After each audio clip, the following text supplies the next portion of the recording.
Hi guys, welcome to my YouTube channel the KP report. ఈ రోజు నేను duet movie చూసి వచ్చాను. మూవీ నాకెలా అనిపించింది, నచ్చిందా నచ్చలేదా, పాజిటివ్స్ ఏంటి నెగిటివ్స్ ఏంటి, కంప్లీట్ గా ఈ మూవీ రివ్యూలో మాట్లాడుకుందాం. మూవీ అయితే నాకు ఓకేజ్ గా అనిపించింది. ఆ వన్ టైం వాచబుల్ మూవీ అని చెప్తా. ఎందుకు ఓకేజ్ గా అనిపించింది అని మాట్లాడుకుందాం. మూవీ ఫస్ట్ హాఫ్ అయితే చాలా బాగుంటది. సెకండ్ హాఫ్ నాకు అంతగా నచ్చలేదు. ఫస్ట్ హాఫ్ ఇంట్రొడక్షన్ చాలా కొత్తగా డిఫరెంట్ గా అనిపిస్తుంది. ఆ ఇంట్రొడక్షన్ నుంచి ఇంటర్వెల్ వరకు చాలా రేసిగా వెళ్ళిపోతారు మూవీ. ఎందుకంటే యూజువల్లీ మనకు వేరే మూవీస్ లో ప్లాట్ పాయింట్ ఇంటర్వెల్ దగ్గరలో చెప్తారు. ఇక్కడ ఇలా కాదు, స్టార్టింగ్ నుంచే మనకు ప్లాట్ పాయింట్ రివీల్ చేసుకుంటూ వస్తారు. దాని వలన మనకి కాన్ఫ్లిక్ట్ ఏంటో తెలియడం వలన ఫస్ట్ హాఫ్ చాలా ఎంగేజింగ్ అనిపిస్తుంది. ఎక్కడ బోర్ అనిపించదు, చాలా రేసిగా తొందరగా అయిపోతుంది. వన్స్ మనకి ఇంటర్వెల్ అయిన తర్వాత హీరో ఎలా రియాక్ట్ అవుతాడు, ఆ కాన్ఫ్లిక్ట్ ఎలా సాల్వ్ చేస్తాడు అనేది వెయిట్ చేస్తాము. కానీ సెకండ్ హాఫ్ స్టార్టింగ్ అయితే చాలా బాగానే ఉంది. ఆ తర్వాత కొత్త కాన్ఫ్లిక్ట్ ని ఇంట్రొడ్యూస్ చేస్తారు. అక్కడ నుంచి నాకు మూవీ డిస్కనెక్ట్ అయిపోయా. ఎందుకంటే అక్కడ నుంచి అంత డ్రామా పైన నడుస్తుంది.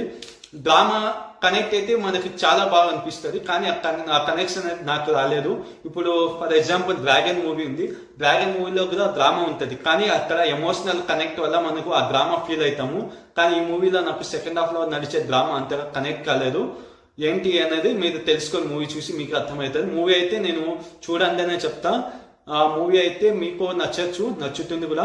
మూవీ మరి బాగలేదని చెప్పలేము. ఆ సెకండ్ హాఫ్ లో ఆ డ్రామా నాకు కనెక్ట్ కాలేదు కాబట్టి నేను ఒకేసి అని చెప్తున్నా.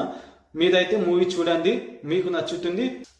ఇక పర్ఫార్మెన్స్ కి వస్తే Pradeep Ranganathan has it is చాలా బాగా చేశాడు. తన ప్రీవియస్ పర్ఫార్మెన్స్ డ్రాగన్ లో కానీ లవ్ టుడేలో ఏ విధంగా అయితే మనల్ని ఇంప్రెస్ చేశాడు, ఈ మూవీలో కూడా చాలా బాగా చేశాడు. మనం ఇంప్రెస్ అవుతాం అతని క్యారెక్టర్ కి.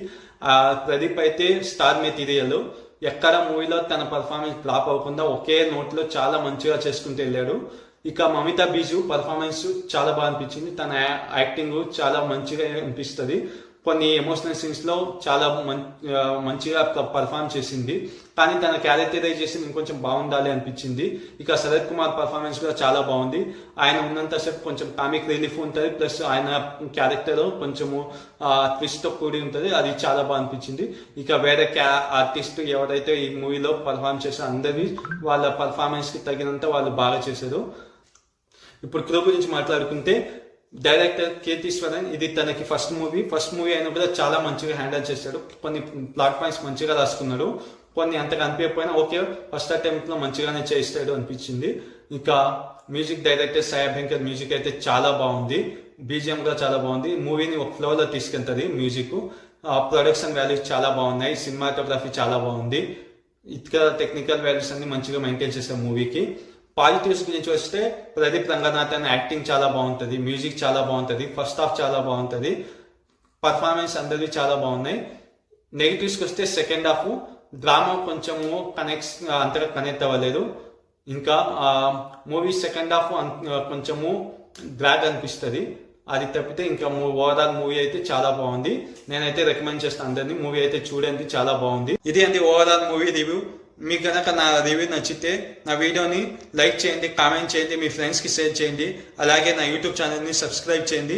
మీరు సబ్స్క్రైబ్ చేసి నన్ను సపోర్ట్ చేస్తే ఇంకా వేరే వీడియోస్ వస్తాయి. ఇంకా కొత్త రివ్యూస్ కానీ కొత్త కంటెంట్ ఇంకా వస్తున్నాయి. తొందరగా అవి కూడా వస్తాయి. సో సబ్స్క్రైబ్ చేయండి, నన్ను ఎంకరేజ్ చేయండి. Thank you very much.